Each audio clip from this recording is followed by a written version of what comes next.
একদিন হঠাৎ এক রহস্যময় তান্ত্রিক, যার নাম ছিল কালীচরণ, তার বাড়ির সামনে এসে দাঁড়ালো। মায়া, আপনি কি? আমার বাড়ির সামনে কেন এসেছেন? কালীচরণ, এই বাড়িতে অশুভ শক্তি আছে, আমি সেটা অনুভব করছি। মায়া রেগে, না, এসব মিথ্যা, আপনি চলে যান।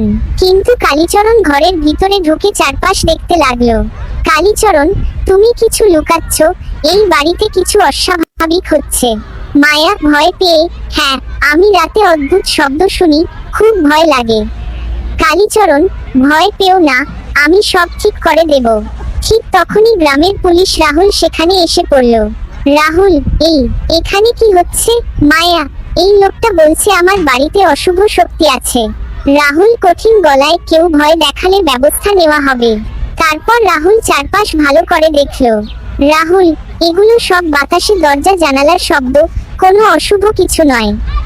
মায়া স্বস্তির নিঃশ্বাস ফেলে, ওহ, আমি তো অযথা ভয় পেয়েছিলাম।